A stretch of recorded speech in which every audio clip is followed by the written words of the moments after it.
carefree. I fucking loved high school, if I'm being honest. It was like a middle ground of you being old enough to do shit, but like young enough to the point where you're... NBA legends have done a lot for the game and have had tremendous achievements that make them seem like untouchable gods. But the reality is, despite them all being giants amongst us and doing stuff on the basketball court that may never be replicated ever, they are in fact humans with imperfections.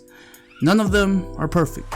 And with people making top 10 lists and talking about the hierarchy of players on a nearly daily basis, what I've noticed is it really has been just a nitpicking battle, and if you look at the totality of everyone's career, the gap between 1 and 11 all time is pretty minuscule. And what I want to do today is actually talk about what is being nitpicked by each player. But before we get started, I'm gonna get a drink of my smoothie, but I want to shout out the sponsors of this video, SeatGeek. SeatGeek is an app that gets tickets from all over the web and puts them onto one app or one website if you go on the computer, so you can find the best deals for whatever event you want to go to. So let's say you're trying to go to a Celtics game, I would use SeatGeek to purchase your tickets. The process is very easy. All you have to do is look for the event you want to go to, and it sorts out all the best deals for you. And thanks to them, you can use code BSOS for $20 off your first purchase. The links will be in the description, and again, shout out to SeatGeek for sponsoring this video. Michael Jordan. When I was doing research on this video, I'm not gonna lie, Jordan, there's not a lot you can knock on him. Most of the arguments I've found are either like very flawed or, you know, they're just dumb. However, if there were to be one knock on his legacy, it would be how good the Bulls were without him after his retirement. Now, I know the flaws in this argument, as value is not something solely measured by how good your team is without you, and I also do realize that the Bulls made some significant moves that offseason to make up for Jordan's departure, but nonetheless, this has been an argument that people have been using a lot to diminish Jordan's career. For those who don't know, when Jordan retired for the first time, the Bulls the season after would still go on to win 55 games without Jordan. Only 2 less wins compared to when they did have Jordan, and many people use this as a way to say that Jordan was just a player who was lucky that he had one of the best small forwards of all time in Scottie Pippen, and arguably the greatest coach of all time in Phil Jackson. How it's weird that losing the supposed greatest of all time only costed the Bulls 2 wins. LeBron James. LeBron James' 2011 finals is hands down the worst finals performance by any top 10, probably even top 20 player of all time. There's just no way to justify it. This was a series where the Heat were favored. LeBron had a top 5 player in D Wade and a top 15 player in Chris Bosh, and LeBron only put up 18 points a game on mediocre efficiency, averaged 7 assists, but also had 4 turnovers a game, and he put up 7 rebounds a game as well. He became extremely passive throughout the series, and with a chance to go up 3-1 against the Mavs, a game in which the Heat still only lost by a mere 3 points, LeBron put up 8 points on 27% shooting from the field, would only score 2 points in the 4th quarter of Game 5, and was a minus 24 in Game 6. Now, I don't usually use stats like plus minus in these videos, but when you look at this box score, it's just alarming. It's too obvious. Look, LeBron has had a tremendous run since 2011. He's gone to the finals every single year and has dominated the Eastern Conference. But when push comes to shove, man, when you look at his resume, that's just something you can't take away. It's part of his legacy. Magic Johnson. Magic Johnson in 1984 was pretty much 2011 before 2011. You see, after this choke job, Magic Johnson was called Tragic Johnson. Why?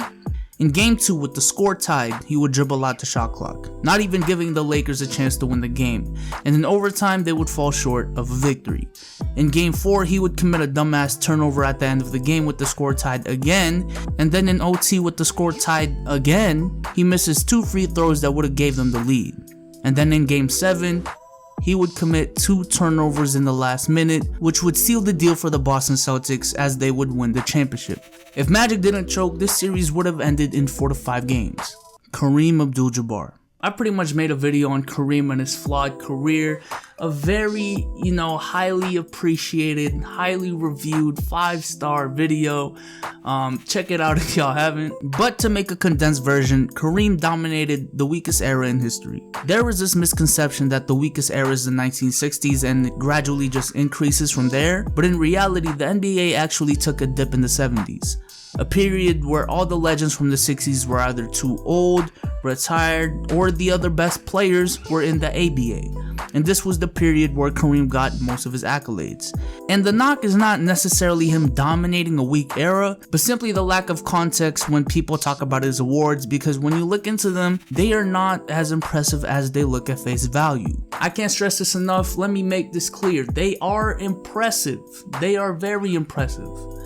They're just not as impressive as people make them out to be.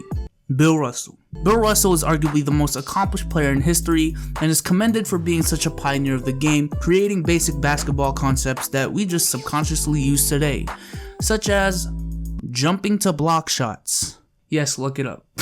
It's crazy. But one thing that I just can't get past Bill Russell is his lack of an offensive game. Yes, I get that he was a great distributor and did indeed make his teammates better in his own way, but out of the top 50 players, he's pretty much made a top 10 all-time career from being a defender. He's had a tremendous career, and again, I don't want to take away from his achievements, but him not having a potent offensive repertoire, even for the 60s, is definitely a valid criticism about Bill Russell. Tim Duncan. Tim Duncan was really the first person to introduce me to the concept of a system player, as when I started watching basketball, one of the first debates that I got really interested in was Kevin Garnett versus Tim Duncan.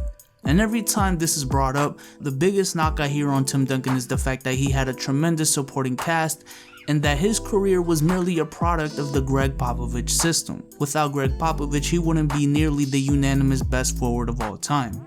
This idea that if you give any of the top power forwards in history Tim Duncan's supporting cast, that they would have a similar career to Tim Duncan right now. A career consisting of 5 championships and 2 MVPs and a multitude of other awards. Again, this is a very flawed argument, and these are made by people who don't really fully grasp how good Duncan was in the late 90s to early 2000s and just watch him from like 2010 and on and didn't do their diligent research. A large reason, if not the biggest reason as to why they have been successful, is because of Duncan and the sacrifices he made statistically to maximize everyone else's potential for the team's sake, and that is why they won so many championships, similar to Bill Russell in the 60s. Because if we're keeping it real, Tim Duncan could have just been a selfish player and put up amazing ass numbers, but he wouldn't have won 5 championships. And for this to be a knock on him is crazy, but it is what it is. So I know the title says every NBA legend, and I will stop it right here with 5 entries, but I am planning to do a part 2 if we can get this to 2,000 likes by next Monday, I believe, and then I'll upload the video on Tuesday. That will include the likes of Kobe, Tim Duncan, and all of those dudes. And if that goes well, maybe I'll do a part 3. I don't know. We'll see. But I hope y'all enjoyed this video. And also, I actually did pick the winner for the giveaway. I'll show you the video of what happened right now. Alright, so thank you to everyone who entered the giveaway. I appreciate y'all's support. But just as promised, I will be giving away a free copy of NBA 2K19. So I am recording this at a different time of the day, and that is why the audio and the video don't really match up with the rest of the video. But I just wanted to show you footage of me actually picking the winner so that there's no, rumor out there that I'm doing a fake giveaway. But here it is. Alright, my shit looks so messy. There's like wires everywhere. But here is the giveaway. I will... Where is pick a winner? Where's that shit? Winners. 1 prize left. Draw a winner.